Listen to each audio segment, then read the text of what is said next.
Premier au château est un jeu mathématique de stratégie qui permet à 2, 3, 4, 5 jusqu'à 6 joueurs de jouer simultanément. Avec un plateau de jeu à 3 plastifiés, 12 pions et un dé. Chaque joueur a sa couleur de pion. L'objectif spécifique de ce jeu est d'amener les joueurs à tenir compte de leur deuxième pion. En effet, si le premier pion engagé sur le plateau ne peut avancer à cause d'un panneau interdit, le second en revanche constitue une autre chance d'avancement. Pour cela, le joueur doit penser à consulter les possibilités pour les deux pions et choisir la solution la plus intéressante pour lui sur le plan stratégique. Au niveau du déroulement du jeu, il s'agit de déterminer quel sera le premier à jouer, donc lancer le dé et voir qui obtient le plus de points. Ensuite, le joueur qui commence lance son dé et avance son pion en fonction de la constellation proposée par le dé, en sachant qu'un pion ne peut occuper une case comportant un sens interdit.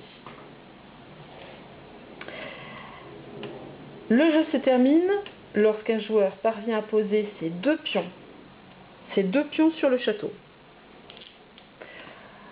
en faisant en sorte de tomber pile sur le château. Si le nombre est trop grand, le pion avance et recule en fonction du nombre de points qui était établi au départ par le dé. Cette première variante oblige les joueurs à prendre en compte les deux pions. Bien souvent, ils vont d'abord amener le premier pion au château avant de s'occuper du deuxième pion qui commence son ascension bien après l'autre. Au fil des parties, les stratégies s'élaborent pour jouer simultanément avec les deux pions. Si ces stratégies tardent un peu à apparaître, il s'agit pour l'enseignant de résister à l'envie de les révéler. Il peut alors participer lui-même à la partie, ce qu'apprécient fortement les enfants, et accélère l'investissement affectif vis-à-vis du jeu. L'enseignant joue en mettant en œuvre la stratégie des deux pions simultanés, sans commenter, sans expliciter.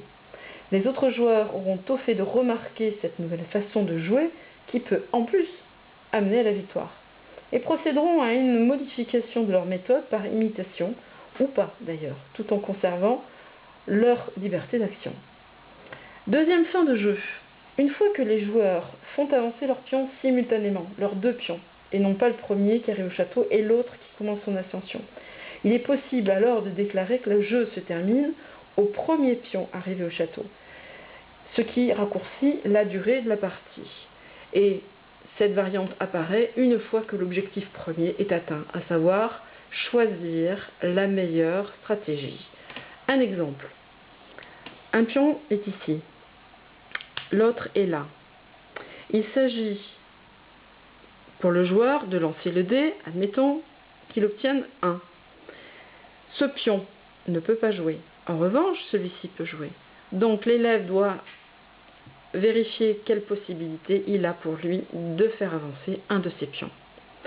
Si les deux pions peuvent avancer, à ce moment-là, c'est lui qui choisit absolument librement le pion qu'il désire faire avancer en premier. Ce jeu fait partie d'une série de 3 jeux qui constituent la boîte en relation avec Qui veut jouer avec le chat botté.